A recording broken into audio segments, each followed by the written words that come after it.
মারবার করে মন্ত্র জপ না দেখি বর্ডার মেসা ভিউকে দেখি যে নিষ্ঠা। এই মাঠে যে অসত্য গাছ আছে খরালে মাঠে অসত্য তলায় বর্দা গিয়ে জপ করছে রাত্রি 12টা পর্যন্ত নিঝুম নিস্তব্ধ। মেয়েটাও তাই ওই বটতলা গিয়ে অসত্যতলা গিয়ে ভাড়ালে সে মানে মাঝে না আমাদের ভয় আতঙ্ক লাগে, ভূত পেট কত ভয় লাগে। 12টা 1টা অব্দি অসত্যতলা বসে ভজন করছে। কি অনুরাগ, কি বৈরাগ্য, কি ত্যাগ! এই তো বড়টা মেয়েটা দুইকে দেখতাম আদর্শ উচিত না। বড়টা মেয়েটাকে দেখি সমাজের আদর্শ। অর্থদিক দাদা বলছে এই বাড়ি যাবো, ভাড়া নেই দিত, বাসে 20 টাকা ভাড়া, দক্ষিণেশ্বর বাসে মিলে উদয়পুর 20 টাকা ভাড়া, একটাই বাস ছিল। আমি 100 টাকা দিলাম, 100 টাকা লাগবে না রে, আবার 50 টাকা দিলাম, 50 টাকা নয় 20 টাকাই দে। যদি গাড়ি খারাপ হয়ে যায়, গাড়ি চেঞ্জ করতে হয়, হেঁটে যাবো। আমি তো হেঁটে দক্ষিণেশ্বর উদয়পুর থেকে হেঁটে বাড়ি, কিছুদিন পয়সা নিল না। যে ত্যাগ! এই যে মেজদা এতদিন আছে, একটা পয়সা ব্যাংকে টাকা রেখেছে, ব্যাংকে বই রেখেছে। সে দাদা আদর্শ মেজদা আদর্শ একই। এসেছে কি জন্য? আমরা মুখে হাত দিয়ে বলবো ভজন করতে এসেছি। ব্যাংকে টাকা ওই সিংহাসন রাখবো, সিংহাসনে গোবিন্দই থাকবে, ব্যাংকে টাকা থাকবে না। লক্ষ্যটা কি? মেজা তো মেজার পাশে একটু শুনো, দেখবে ত্যাগ না করলে এক বিন্দু হবে না। দু আঙুল জায়গা ত্যাগ করতে পারছি না, ঝগড়া করছি, সে কি ঈশ্বর ভজন করবে? ভজন কি সোজা মুখের কথা?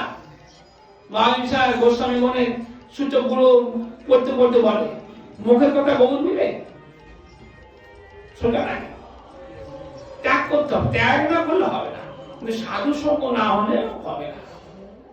এই জগৎবন্ধু সুন্দর ভাই হিসেবে বলেছিলেন, ওই দাদা ঘরে প্রসঙ্গ করতেন, আমার ঘরে বসে বসে বেঞ্জিটা বসে শেষের দিকটা আমাদের যেত না, আমার ঘরে বসত। সাধু সঙ্গ না করলে হবে না।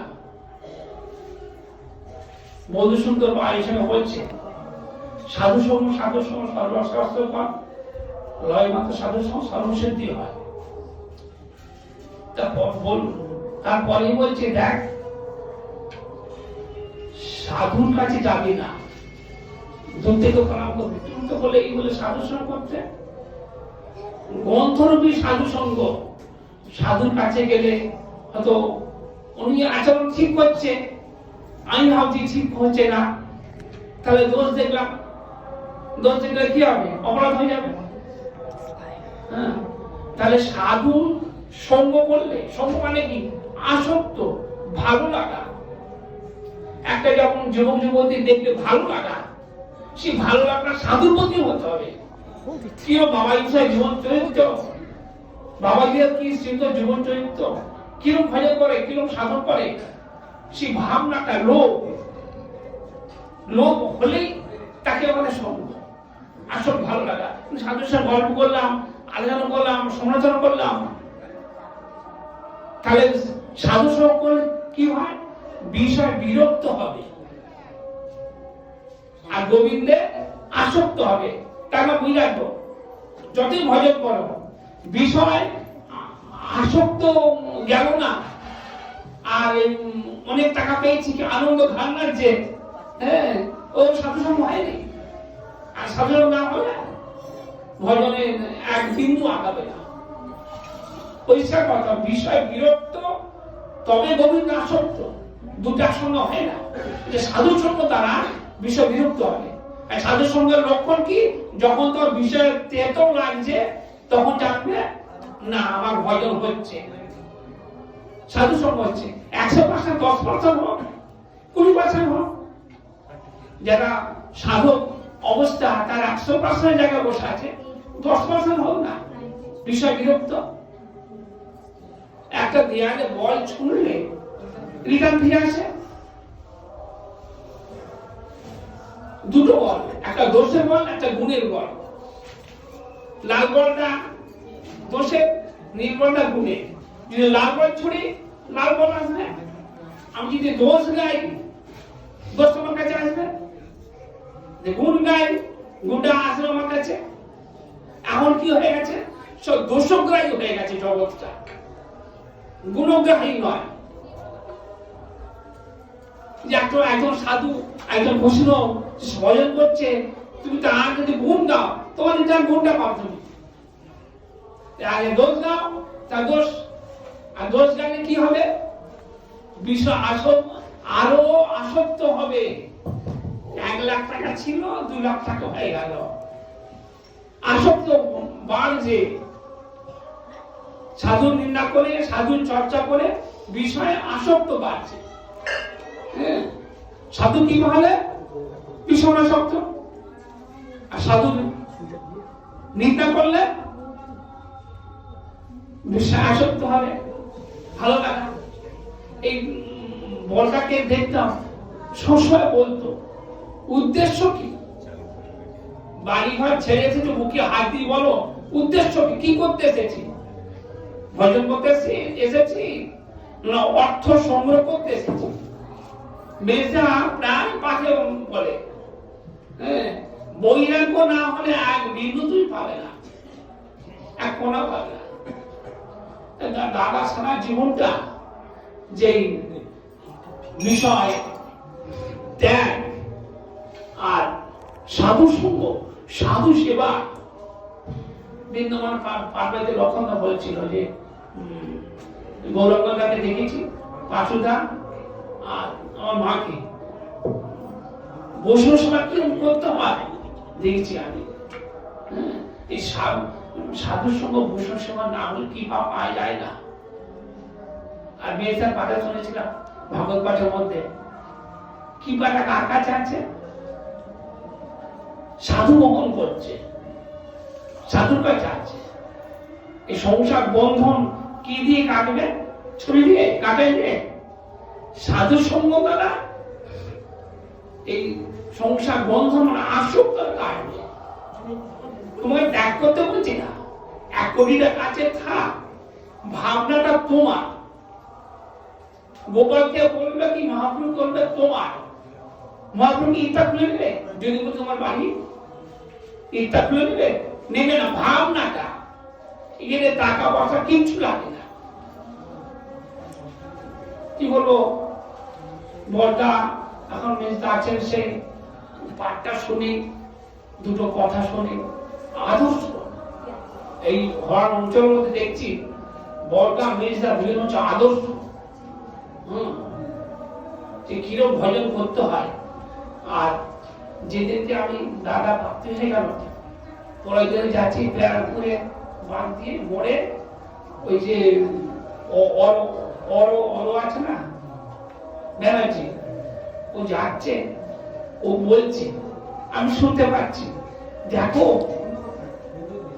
ভজন করলে এইরকম যাওয়া যায়। কিরকম পাঁচুদা ওই কথা বলছে। আমরা দেখি ভজন করে সাধন করে শরীর খারাপ, জ্বর, সর্দি, একটা রোগ নিয়ে যায়। তো ভজন করে যাওয়া যায়, দেখিয়ে দিয়ে গেল পাঁচুদা। ওই বড় ব্যানার্জি বলতে বলতে যাচ্ছে, আমি আমার কানে কথাটা আসছে, ভজন করলে সারা জীবনটা ভজন করে গেছে। ত্যাগ, বৈরাগ্য, অনাসক্ত ভাব, এই যে সাধু কৃপা, সাধু সেবা কিরকম করতে হয়। নিতে বাবাজি নিতাকা এসেছিল, মহন্ত এসেছিল, মহাদাস বাবা আসতেন, তার সেবা। সাধু সন্ত আমাদের বাড়িতে মাসে 2 দিন আসতো, বাবাজি বৈষ্ণবরা আসতো, তাদের সেবা পরিপাটি, তাদের কৃপা। সাধুর কৃপা না হলে এক বিন্দু আগানো যাবে না।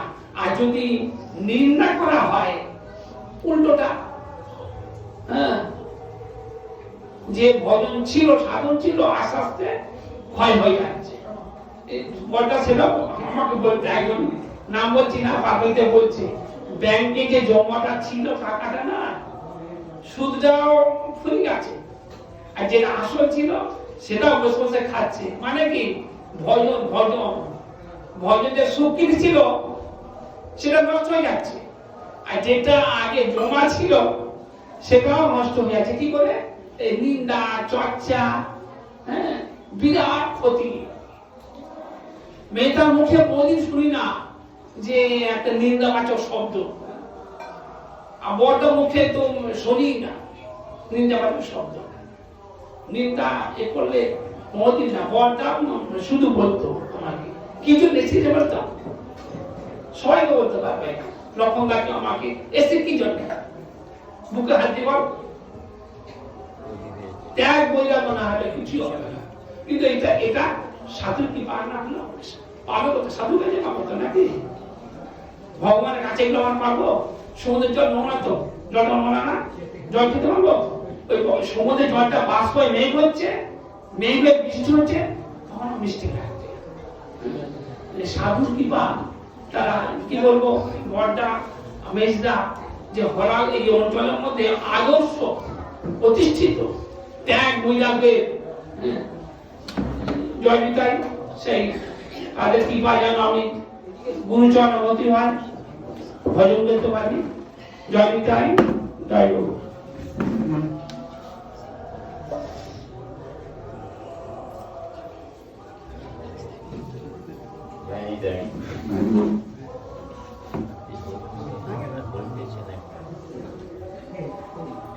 দেখো এতক্ষণ তার ভাইকে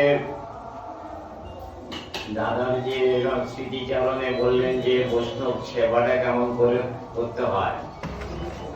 আমরা দেখেছি যে তার বৈষ্ণব বা সাধু যে যাই আসুক না কেন ঘরে কিছু নাই, নিজের থালা বন্ধক দিয়েছে, সেই টাকা নিয়ে বৈষ্ণব সেবা করি, এরকম দেখা যায়।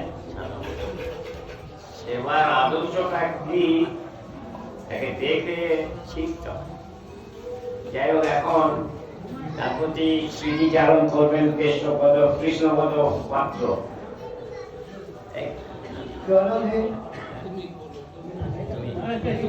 আচ্ছা, 2 মিনিট বলে নেবেন।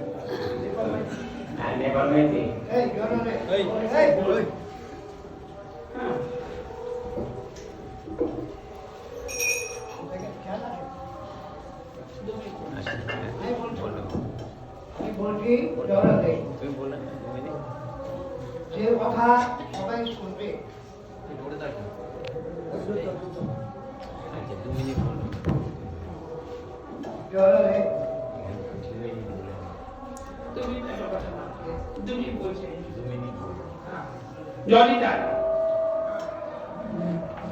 সাধুদের আস্থান আশ্রম আগে থাকার ঘর ছিল না। আমার মা বলতেন, হ্যাঁ দেখো আমাদের ঘর নেই, সাধু সন্ত মাসে 2 বার করে আসছে, কিন্তু গ্রামে একটা হরিসভা প্রতিষ্ঠিত হয়েছে। প্রতিষ্ঠানে কারা থাকবে? চাকিরা থাকবে তো, হ্যাঁ চাকিরা জায়গা তো বলতে বাইরে থাকবে কি? কিন্তু বর্তমান যে পরিস্থিতি, যে সাধু মর্যাদা, হ্যাঁ সাধু সেবা, যেটা দাদা আদর্শ দেখিয়ে গেছে, সে আদর্শ কই? সাধু সন্ত এসে থাকতে পারে না। কি আদর্শ, কি পাঁচুদা, কি আমরা তাকে ভালোবাসি, কি আদর্শ শিক্ষা পেয়েছি? আমার গুরুদেব বলতেন আদর্শ হও। সাধু সঙ্গ কিন্তু সেবা করে গেছে, এখন আপনি ঠিক করছেন, একটা সাধু সঙ্গ থাকার জায়গা নেই, থাকতে পারবে না। হ্যাঁ এইগুলো ব্যবহার আচরণ দেখে খুবই দুঃখিত যে আমরা বৈষ্ণব বাবাদের শিষ্য, হ্যাঁ সাধু সঙ্গ থাকার আস্থা পায় না, জায়গা পায় না। প্রতিষ্ঠান আছে, কারা থাকবে? এইসব দেখে খুবই দুঃখ লাগে যে আমরা কার আশ্রিত, আমরা কার আশ্রিত জন। সাধু সঙ্গ দেখিয়ে দিই কেন? যেমন ছেড়ে প্রার্থনা করি যেন সাধু সঙ্গ করতে পারে। জয় পিতা, জয় পিতা। জ্ঞানী দেয় বাগান বিচার পত্রিকার মতো ইচ্ছাও আপনাদের কাছে মায়েদার স্মৃতিচারণ করি।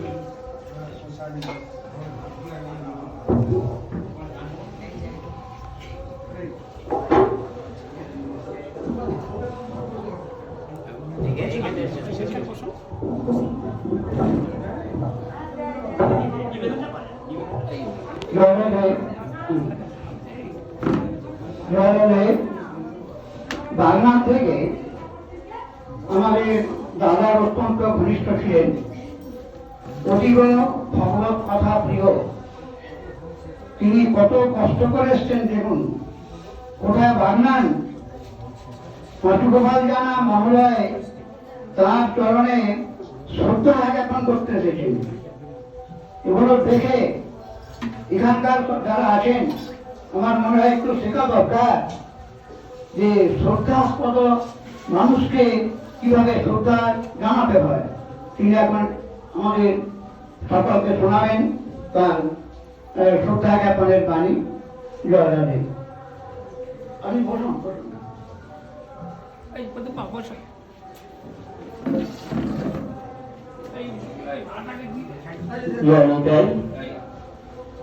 উপস্থিত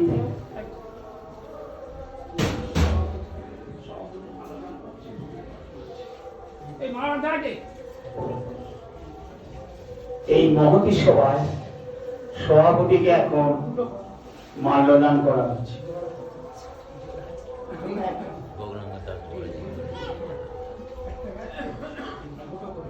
গৌরাঙ্গ দাস বাবাজি মহারাজকে আমাদের ভাগবতী সভা থেকে মাল্যদান করা হচ্ছে।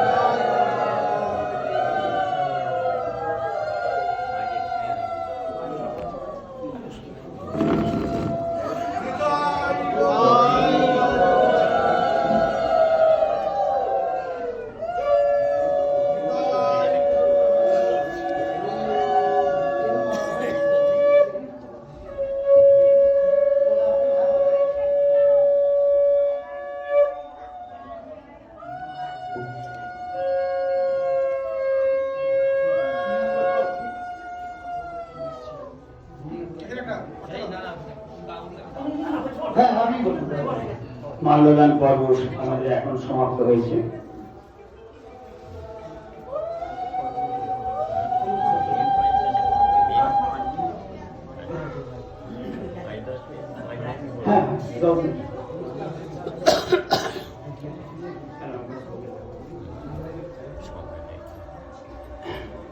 যাই হোক, পুনরায় উপস্থিত ভক্ত মন্ডলীর কাছে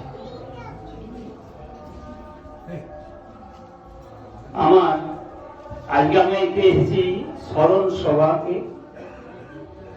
স্মরণ সভা যিনি আর এই স্মরণ সভা সকলেই তাকে জানেন, আরো 5 কাকা, আরো দাদা, আরো বাবু ইত্যাদি ইত্যাদি রূপে। আর আমরা এসেছি কারা এখানে উপস্থিত সকলেই ভক্ত। আমার মনে হয় ভক্ত উত্তরণের জন্য প্রথমে একটা বই লিখেছিলেন শরণাগতি। এটা কজন পড়েছে বলে মনে হচ্ছে? এখানে লেখক গ্রন্থকার যিনি স্বয়ং উপস্থিত, আপনারা বলুন তো শরণাগতি কজন পড়েছেন? ভক্ত তার প্রথম নাম হচ্ছে শ্রদ্ধা, সেখান থেকে শরণাগতি। আর ভক্তের মধ্যে 3টে অক্ষর লুকিয়ে আছে, যেটা ট্যাঙ্গুলার বলি আমরা, ত্রিভুজ বলি। সকলে ত্রিভুজের মধ্যে কেন ঘোরাফেরা করছেন?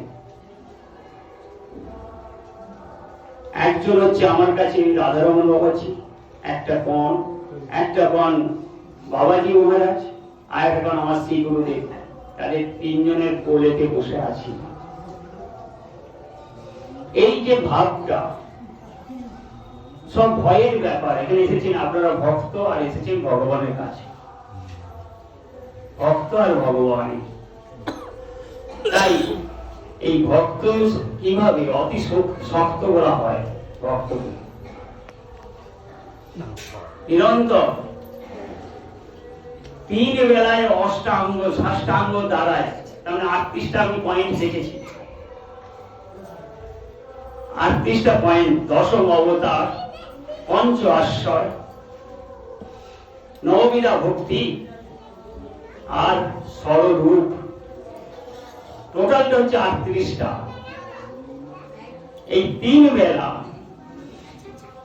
8টা ষষ্ঠাঙ্গে প্রণাম, অষ্টাঙ্গ দ্বার। আমরা ফোনেতে ক্লাস করি, আমি কোথায় বাঁকুড়া আছে, কে কলকাতায় আছে, কে মেদিনীপুরে, আমরা ভোরে 4টের সময় তারাই ডাকে। যদিও স্বজাতীয় 2-1 নেই, আমি স্বজাতি বলছি, স্বজাতির গণের সঙ্গে বেশি মেলামেশা করাটাই ভালো। কারণ এখন তো অন্য জাতির প্রভাব বেশি, তাই সেখানের সঙ্গে আমাদের লড়াই করতে হয়। তাই আমি বলি স্বজাতির সঙ্গে সব মেলামেশা করো, বিজাতিও করো না। সব কথাগুলো কি, কিন্তু বলেছিলেন এখানকার একজন ব্যক্তি, এইসব শিখিয়েছেন, তিনি আজও আমার কাছে সবসময় থাকেন। যে ভাবে বলে, যে ভাবটা যেভাবে এই করে এইভাবে সেই ভাবগুলোই তখন যেন প্রকাশিত হয়। আমি ভাবি মাঝে মাঝে তিনি থাকলে আমি দুঃখ করি, 1 জানুয়ারি একটা উৎসব হয়, এখান থেকে কেউ আসেনি, আমি বলিও নি, সেটা আমার গুরুদেবের নির্দেশ ছিল, বলবি না, বলবি ওই যারা অনাদর, যাবি ওই পাড়ায় যারা নিজ, যাদের কেউ দেখেনে, যাবি ওই চুল্লুখানায় ঠেকখানায়, তাদেরকে নিমন্ত্রণ দেবি, কিন্তু অন্য জায়গায় যাবি না বলা সত্ত্বেও পারিবারিক গায়ে 6 জন 5 জানুয়ারিতে উপস্থিত ছিল নানাভাবে। সেই 1 জানুয়ারিতে যেটা রাধারমণের তালতলায় আগমন উপলক্ষে আমি আমাকে দিয়ে 2000 সালে আমার গুরুদেব ওই নদীর ধারে বটগাছের তলায় স্থাপন করেছিলেন। আগামী বছর হচ্ছে সে তার 25তম ওই বটবৃক্ষের তলায় নাম সংকীর্তন, সারাদিন ব্যাপী ভাগবতী চর্চা। বেশিরভাগই আমরা নাম সংকীর্তনের সঙ্গে আবদ্ধ রাখি, আর সেইখানেই আমাদের আগামী বছর 25তম হচ্ছে। এখান থেকে আপনাদের যদি ইচ্ছা হয়, যদি আপনারা সেই ভক্ত হন, সেই অনুসন্ধান করেন, কৃষ্ণ অনুশীলন করেন, তাহলে একবার আসতে পারেন। সর্বত্রই কৃষ্ণ অনুশীলন করতে হবে। খালি মুখে আমরা বলছি হা কৃষ্ণ হা কৃষ্ণ হা কৃষ্ণ, না, সব বাহ্য স্বরূপ ওইগুলো, অন্তঃস্বরূপে রাখতে হবে। যেটা আমাকে শিখিয়েছে একজন সাধু নয়, একজন সন্ন্যাসী নয়, একজন গৃহী, তিনি কি রূপে দাঁত গুনতেন, আমি বসে থাকতাম, এসে সাইকেল চালিয়ে আসতাম 44 কিলোমিটার। আমি এখানে সাইকেল চালিয়ে 4-5 বার এসেছি বাগনানের কাছ থেকে। সরু আমরা রাস্তা জানতাম কোথাতে তাড়াতাড়ি আসা যাবে, এই বাইকে আসছি 2 ঘন্টা, আমি কিন্তু 2 ঘন্টা তখন চলে আসতাম। যাই হোক, আমাদের এখানের মাটি সারা হাওড়া জেলা ছড়াতে হবে তো। কত কষ্ট করে যখন বলা হয় ভাগবতী সভা হবে, কেউ কেউ যায় না। পয়লা বৈশাখে এখানে বাঁদিকে বসে আছেন আসুদাবদা, স্মরণটা কিন্তু ওনাকে আমি কাকা বলতাম, আমি বাবা, আমি কাকা, কাকাটা আসতো না, পাঁচু কা। একদিন বলছি বলার সময় কি আছে অক্ষরে, তখন ভাঙছেন কিভাবে ভাঙতে হবে, বলে দিচ্ছেন আমাকে। এইরকম ভাবে একটা অনুশীলনের ব্যাপার আছে।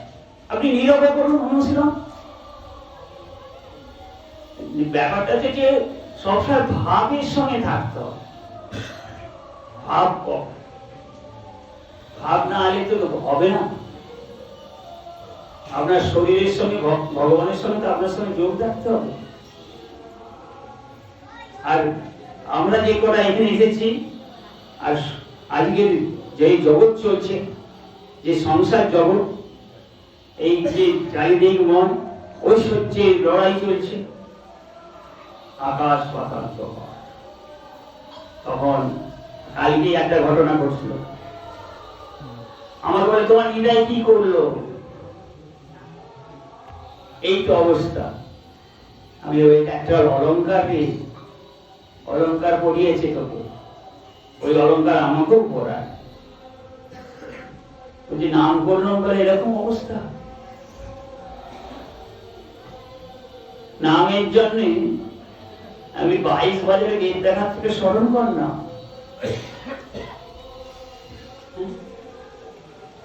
তাকে লেগেছিল তো গৌরকে। এটা নাটক না, আজও চলছে। আজও গোড়া রায় নিত্য লীলা করে যায়, কোন কোন ভাগ্যবানে তাহা দেখিবারে পায়। কোন সে ভাগ্যবান? যার পরের লাইন বলছে, যার প্রেম নেত্রের বিকাশ হয়েছে। প্রেম পুরুষোত্তম গৌর হরি তার বিকাশ হয়েছে। কে হৃদয় পাওনি? কে গৌর পাওনি? গৌর তোমাদের মধ্যে হাত তুলো তো। গৌর পাওনি, হৃদয় পাওনি? পেয়েছো? এরা চুপ করে আছে কেন? এটা কি পাইনি না? তো কেউ বলছে নেই। বাবাজি মহারাজ বলছে না, কেন কাঁদি জানো? যদি হারিয়ে যায়। বৃন্দাবনে বলছেন, রাম তুমি কি গৌর পাওনি? এত কাঁদো কেন? এরকম সত্যি কথা তো বলতে হবে বাবাজিদেরকে, মিথ্যে কথা তো বলা যাবে না। বলে পেয়েছি যদি হারিয়ে যায়, তাই তো কাঁদি। তাই আমরা কি পাইনি তাকে? এখন কাঁদছি কেন? হারিয়ে গেছে বলে না, হারায়নি। তিনি হারাবেন কেন? সবাই তো হারাবে এই পাখিত সংসারে। এই পাখিত সংসারে আমরা সবাই তো চলে যাব। নিরন্তর আমরা জন্ম হচ্ছে, নিরন্তর আমাদের মৃত্যু হচ্ছে। কিন্তু থাকবে কি? কেউ কি ভাবো আমি খেজুর গাছ, কটা পাতা দিলাম সংসারে জ্বালানির জন্য? একটু ভেবে দেখা আমাদের। সেখানেও ভ আছে, যেখানেই যাবেন সেখানেই ভ। তাহলে কৃষ্ণ সর্বত্র, আবার সর্বত্রই আমরা দেখছি কৃষ্ণ কালো অন্ধকারে বাস করছে। কিন্তু আমাদের মধ্যে সেই ভাব আনতে হবে যেটা আমরা চাষ করতে পারবো। আমার সঙ্গে যে বাইক চালিয়ে আসছে বলছে কি সবুজ, আমি না রে, ওই সবুজের মধ্যে হাই পাওয়ার বিষ আছে। যারা আলু চাষ করে ফল খাওনি, আর এখন আলু শাক খাও, ভয়ে যাও না, নিজের বিষ নিজেই খাও। এর আলু শাক খেয়ে দেবো আগে মায়েরা, আলু শাক ভাজা হতো না। তাহলে ওর ধারণা কি? বাহ্য দেখে মনে হচ্ছে খুব সবুজ, আর ভেতরটা কিছু দেখে না যে হাই পাওয়ার বিষ বেড়ে যাচ্ছে। জৈব প্রকৃতিতে আমরা করছি না তো। এখানে কিন্তু সকলে চাষি, আর চাষ থাকবে যতদিন এই পৃথিবীতে ভাব জগৎটাকে নিয়ে লড়াই হবে। চাষের মধ্যে লুকিয়ে আছে ভাবের কথা, চাষের অক্ষরের মধ্যে রস আছে ভাব। চাষ করি আনন্দে, রবীন্দ্রনাথ বললেন না, সকাল হতে সন্ধে। কেন কেন আপনারা চাষ করেন? মাঠে মাঠে বেলা ঘাট, মাঠে মাঠে বেলা ঘাট, সকাল হতে সন্ধে ওরা চাষ করি আনন্দে। সেই আনন্দ আছে আপনাদের? চাষ করার সময় সেই আনন্দ আছে? যদি ধসা লাগে সরে গেল চাষ। কেন লাগবে? লাগবেই তো, পরিবেশ তো তাই, আমরা তো সেইভাবে করেছি। আমাদের এই পরম্পরায় কি আজকের সমাজ ব্যবস্থা দেখতে পাওয়া যাবে? প্রশাসনিক ব্যাপারটা যারা ভৌতিক আর আধ্যাত্মিকে যায় না, যারা ভৌতিক আর দৈবিক নিয়ে চিন্তা করছে কি করে ডেভেলপমেন্ট হবে বলে, তারা ব্যবহারিক জগতে কি করছে? সব উল্টো না? ভৌতিকের সঙ্গে দৈবিক আর দৈবিকের সঙ্গে আধ্যাত্মিক সমান তো আমাদের আধ্যাত্ম। আমরা তো সেইভাবে আছি তিনটে ত্রিভুজের মধ্যে। একজনকে ছেড়ে দিয়েছে। আমি আজ প্রথমেই বলেছি না, ত্রিভুজের মধ্যে বড় বাবাজি, বাবাজি মহারাজ আমার শ্রী গুরুদেব। আমি যদি শ্রী গুরুদেবকে ছেড়ে দিলাম তাহলে কি রইল? ওদের দুজনকে খুব বকাবাই করছি না। বড় বাবাজি কি মোটা না? ভৌতিক। দৈনিকটা আমার বাবাজি মহারাজ দাদু না? এই ব্যাপারটাই আজকে জগতে আমাদের ভাবতে হয়।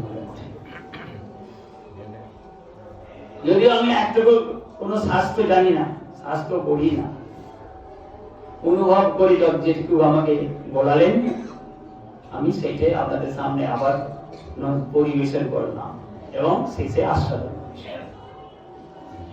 প্রণাম করে সকলকে জানাই আমার সশ্রদ্ধ নিবেদন।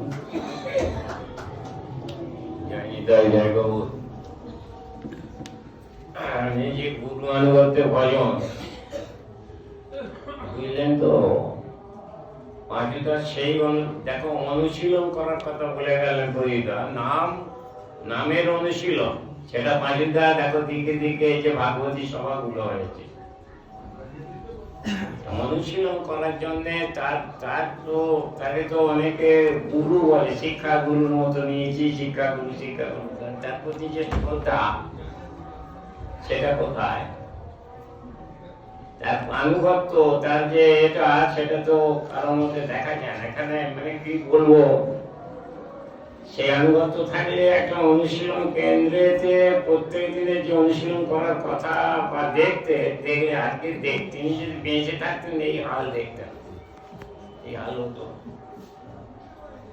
যাই হোক, তার স্মৃতিচারণে